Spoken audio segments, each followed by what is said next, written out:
Good evening, and welcome to Have I Got News for You? I'm Jane Leeves. In the news this week, at the Labour Party conference, the announcement that McDonald's are to scrap supersized meals gets a mixed reaction.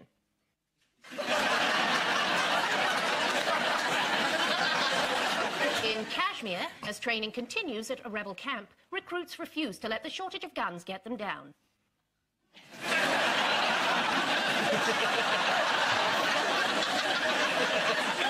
At a reception in Buckingham Palace, the Queen notes with regret that the Prime Minister hasn't brought his wife this time.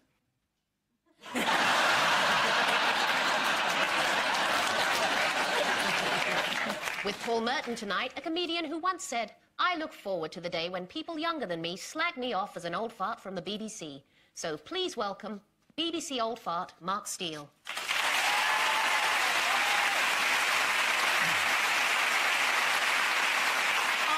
Hislop's team is a current affairs presenter whose on-screen colleague, according to the papers, leers over her so much that he might fall down her cleavage. He probably fancies her, but he's too scared to tell her. I bet they end up getting married. Please welcome Daisy Sampson.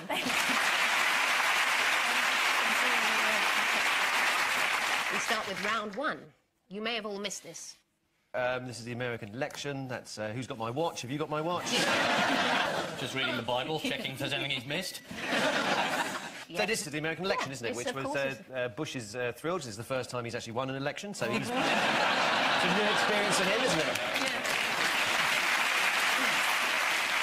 Very touching, that phone call at the end. Osama bin Laden ringing up saying, "Well done." Hope the video helped, you know. One of the things Bush said about the video, he was saying, but it was professionally made. I thought, well, of course it was professionally made. He's the head of this international net. He's not going to make one where he gets his beard caught in a mangle and he sends it off to Jeremy Beadle. What are you talking about? How could he have lost? And it's because Kerry was so stiff. And even his concession speech was all, well, I hope there's unity for the American people. We think, why didn't he go out and go, what have you done? He's mental! Did you stay up all night? I did stay up. It was miserable. I know it was wrong, but it was a stupid thing to do, but I did stay up till... And at which point did you know that it turned over?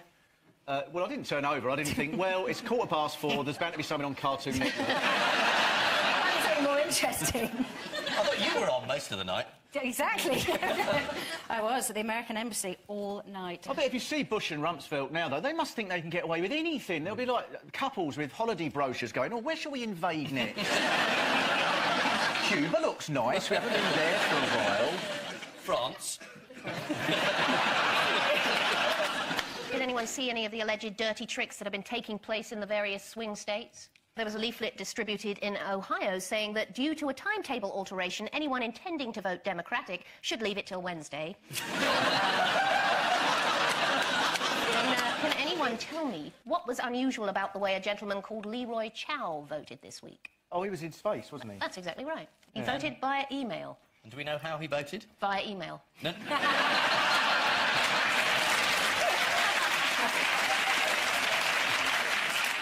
And what was the astonishing result of the night, according to the Times? They voted a psychopathic idiot to run the world. Yeah, no, in Idaho, where Mike Crapo, a Republican... The Marx brother had never made it. What did you say his name was? His name is Mike Crapo. Well, you can't accuse him of being dishonest, No. can you? Apparently, a Republican and a Mormon scooped 99.5% of the votes. His Democratic opponent was Scott McClure, whose name did not appear on the ballot. Which usually reliable election prediction method came up trumps again this time, according to The Independent. This might be something for Mark, actually. I've been told this subject interests you. Revolutionary socialism? Oh, I'm sorry, I meant Paul. This subject interests you.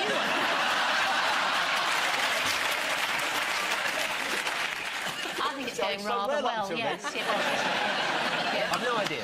It's the pet-ometer. The theory is the candidate with the most pets wins, and I've been told you like animals, so... Well, strictly speaking, the court case hasn't come up yet. Yeah, Theodore Roosevelt had 34, JFK 29, Yep. Kerry 2, and Bush 3. A cat, a dog, and a long-horned cow called Ophelia. That doesn't interest me in the slightest. There's a rather interesting spelling of the name Ophelia, O-F-E-L-I-A. Well, that goes with the Bush motto, which was the 3 Fs, wasn't it? Faith, flag, family and... That's philosophy. Philosophy.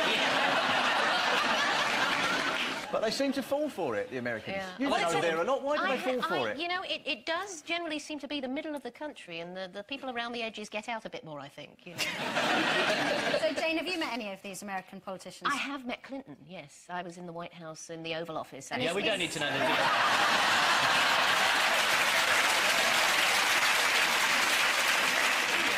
Bumper stickers were once again a big issue in the campaign. You could take your pick of hamsters for Kerry. Don't be a girly man, vote Republican. Or lick Bush. My personal favourite was a T-shirt with a naked woman with a shaved nether regions that read, read my lips, no Bush in 2005. Of course, during the campaign, the various Bushisms caught on camera have been endlessly replayed. Obviously, there's no need to play them again, but hey, what the hell? I don't think we need to be subliminal about the differences. I don't think there's a plot to try to put subliminal messages in. This is like Abu Ghraib. Don't misunderestimate me. Don't And who could forget this? Our enemies are innovative and resourceful, and so are we. They never stop thinking about new ways to harm our country and our people, and neither do we.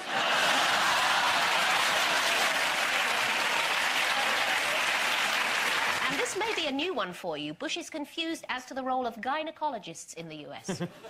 Too many good docs are getting out of business. Too many OBGYNs aren't able to practice their love with women all across this country.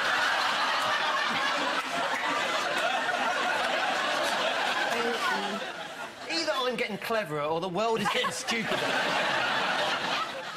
So are these played in America, then? These are played constantly, all the time in constantly, America? yeah. And people go, yeah, he's a man. Yeah. They'd be better off with Bagpuss, to be honest, wouldn't they? Bagpuss would have done better, wouldn't he? Bagpuss would have been great. Would have carried Ohio. When the Bin Laden video came out, I thought you'd look at that and you'd think, oh my God, he's still alive. We better get someone who can get rid of him. But in America, they thought, look, Bin Laden's still around. Let's get the guy who didn't get him again. But according to Michael Moore, the Bin Laden family and the Bush family have big political connections going way back over oil and stuff, don't they? So, I mean, you know, Bin Laden knows that Bush isn't trying to catch him. And they need each other. Yeah. You've got to have a madman on both sides. Yeah. It's like two Ronnies. Yeah. So it's holy jihad from me. Also, have you seen how one side of his mouth goes down and one side of his mouth goes up? And the body language experts say that that's why he wins elections, because he appeals to absolutely everybody at the same time. That's James. People who like guys who smile, people who like guys who frown. Really like a serious guy. The Democrats should have put up a gurner.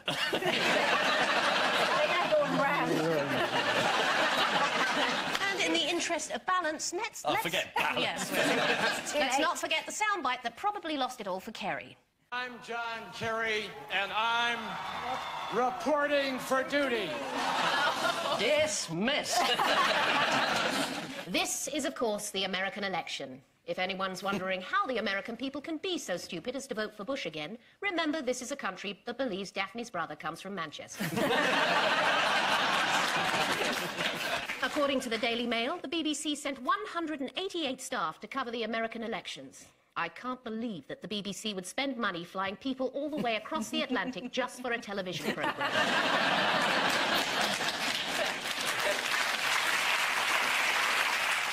Round 2 this week looks at tabloid news from an unusual angle. A selection of recent stories to identify by means of a picture clue. Buzz in as soon as you recognise the story.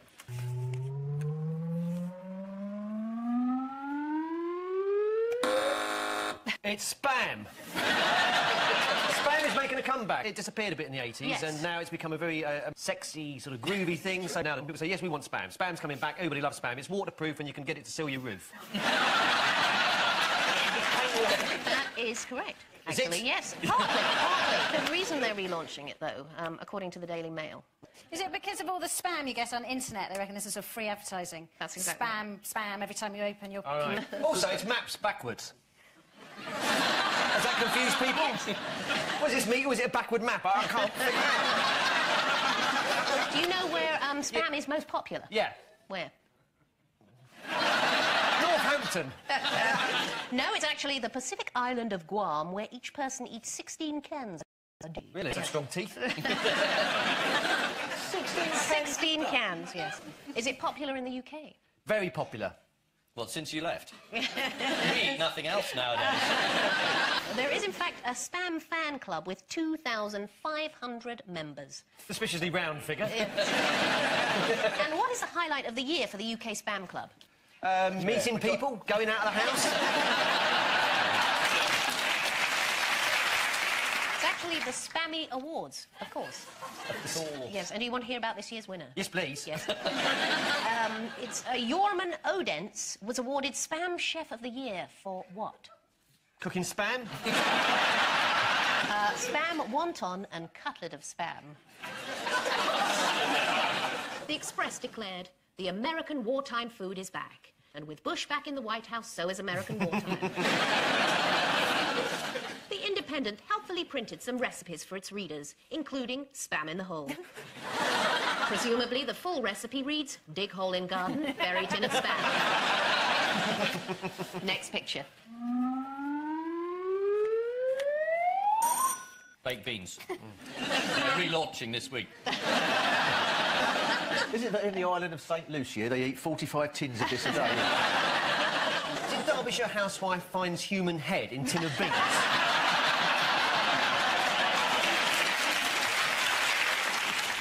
This is from university students who haven't got their grant, hasn't come through. Yes. And they've been paid off in tins of beans. You haven't got any money, have these beans. There's a bit of spam around the back of your interest.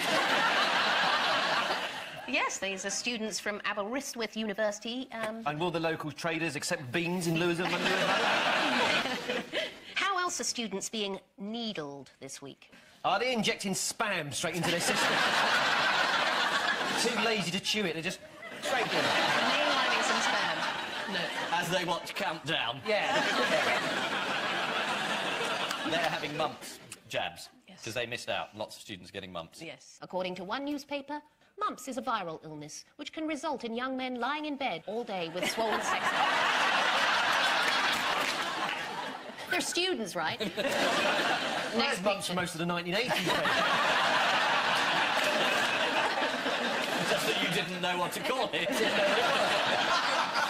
All right, next picture.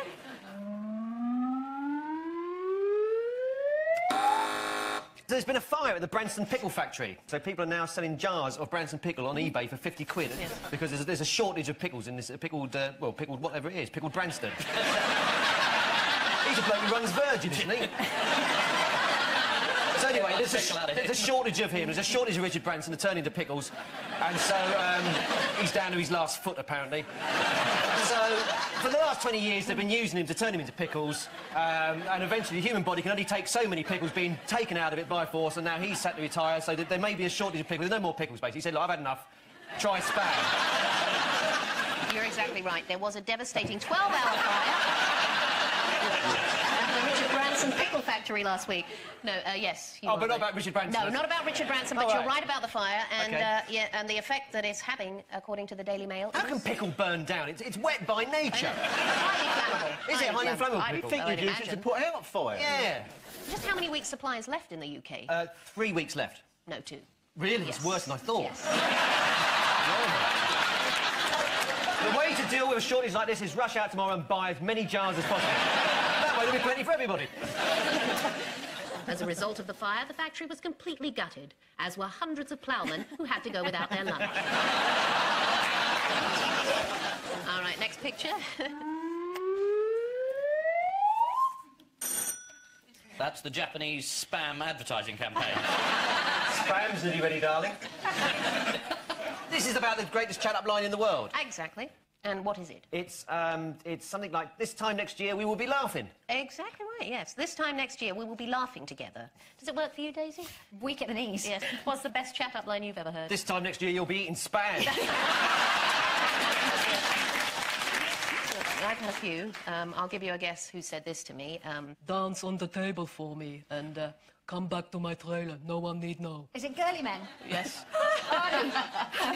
Say that. Yes, he did. The Groper. The Groper, yeah. Yeah, that played well, though, California. He won anyway. Vote for the Groper, yeah! Good man. I'll be back to my trailer. Is he here? Is he here? Has he come in? Is he... Just like that. Is he the mystery guest? Is he signing in? Where is he? I heard him. Did you hear him then? It was uncanny, It wasn't was it? uncanny. The ultimate chat-up line has been developed by a panel of experts in Japan. If the chat-up line is successful, the next decision is what to do on the first date. Enjoy a pizza together or a night of unbridled passion. As this silver-tongued smoothie puts it...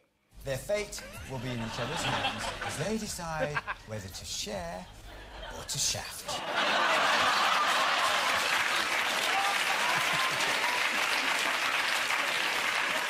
According to a survey out this week, one thing that does make a man appear sexier is the ability to speak a foreign language. Apparently, a second tongue makes you more attractive to women. Yes, I can see how that might work. Next picture. That's the Queen. We get a point for that. Yeah. Thinking, oh no, I've forgotten my crown. And where is she? In Germany. She's in Germany, yes. Going back to her roots. And do you know where the Queen has been staying whilst in Germany? Yes, in the Führerbunker. She has been staying at the Adlon Hotel. It was Hitler's favourite hotel, apparently. Also infamous for what? Did it get more infamous than being Hitler's favourite hotel? What, the devil stays over, does it? No, this is the hotel where Michael Jackson dangled his son over the balcony. I think she'd like to do it with Charles. No, you won't marry that woman. You know, with Michael Jackson, there's something people haven't thought about, is the impact that his case has had on other paedophiles that live near him. Can I just stop you legally when you... when you say Michael Jackson and then you say other paedophiles? You might be suggesting... Something that people haven't thought about with Michael Jackson's forthcoming case.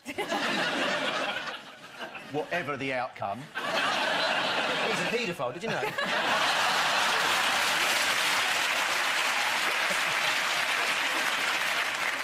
And what has the German press been urging her to do? Apologise. Apologise for the 2 wars they started. Actually apologise for the bombing of Dresden during the war. The Daily Express informed its readers, during the war, the Queen, then Princess Elizabeth, was made a sergeant in the Auxiliary Territorial Service. It wasn't the highest rank achieved by a royal.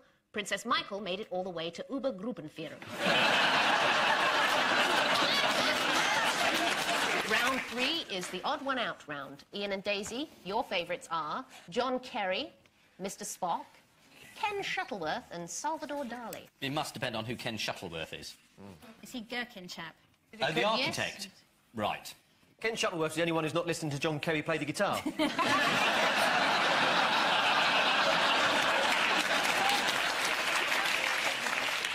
Yeah, Ken Shuttleworth, there was a piece about how he'd been airbrushed out of a photo or moved in a photo. And Kerry was in those Jane Fonda photos and then wasn't. Yes. Or the other way around. So they've all had photos doctored. Except Dali, who deliberately doctored photos of himself. No, he's the odd one out because he's had one of his paintings doctored. That's exactly right, That's what yeah. makes him the odd one out. Right. Yes, you're right. They've all been victims of photo doctoring, except for Salvador Dali, who had one of his paintings doctored. By his friend and agent, John Peter Moore. He was this week ordered to pay £700,000 compensation to his estate for having altered one of Dali's paintings. Draw a little moustache on it. Yes, and of course, John Kerry. There was a photograph during the election campaign of John Kerry and Jane Fonda together, which turned out to be faked, as he said. Is this them as a Carpenter's tribute band? According to the Daily Express, it's cheap photo software that is to blame for the outbreak of photo doctoring. And it's surprisingly easy to use. For example, it took me about 10 minutes to knock this one up.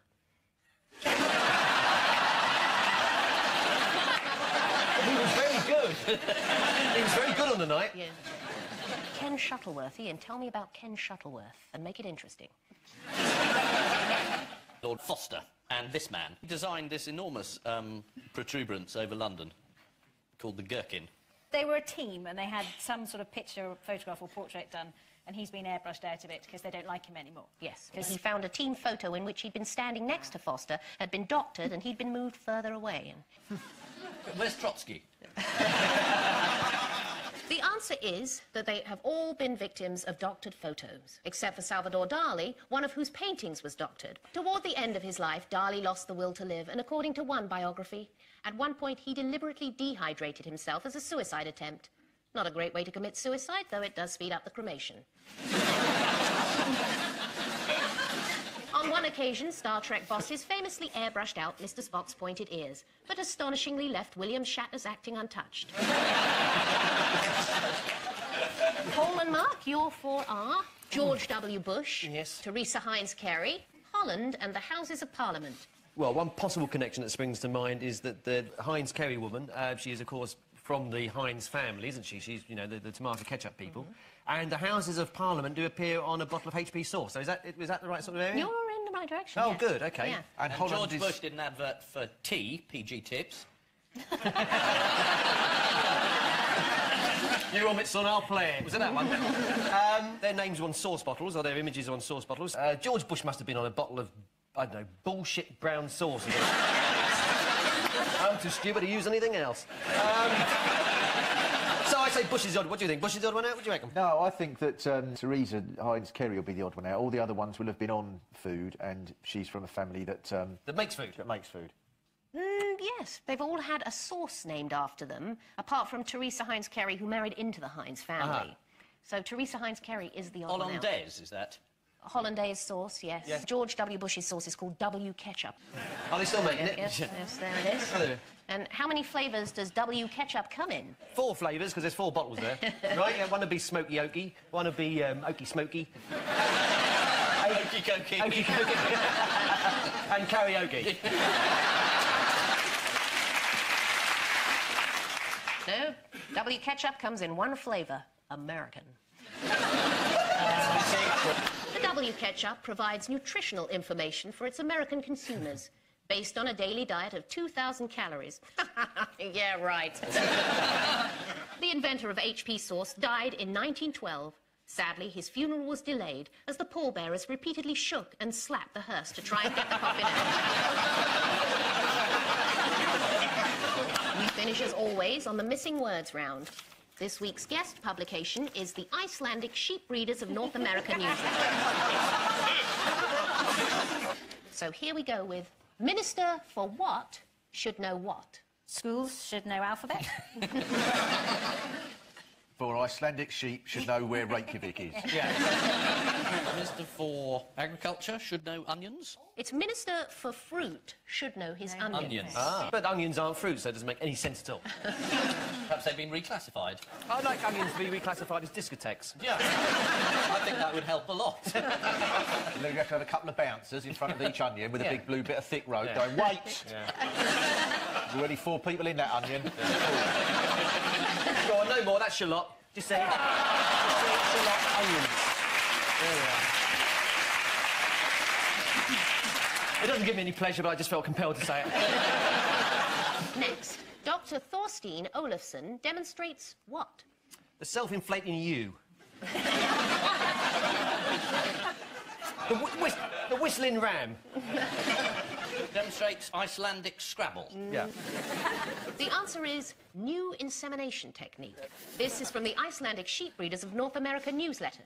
The article states, the procedure is more than placing semen into the right place at the right time. The occasional bunch of flowers would be nice too. And finally, what is a hideous way to lose sheep? Giving them a map that's false. A backward map. Giving them spam, which is mapped backward, is a hideous way to lose sheep.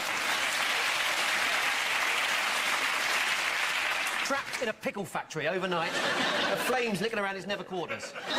Blindfolding them and putting them in the back of a car, and then letting them out, and they don't know where they are. And then the police have to come and they say, well, I heard a church bell near a railway station. And then the police act where it was. The actual answer is bloat. That's just ridiculous.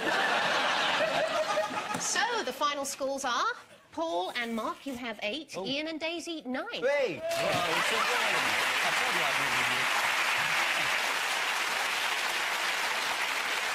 On which note, we say thank you to our panellists, Ian Hislop and Daisy Sampson, Paul Merton and Mark Steele, and I leave you with news that in Kidderminster, a woman finds out what's been affecting the spin speed on her washing machine.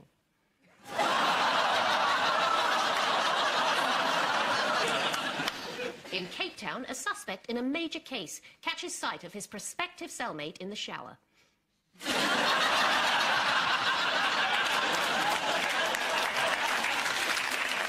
And in Washington, the newly elected president tries to heal the wounds of a divisive campaign. Good night.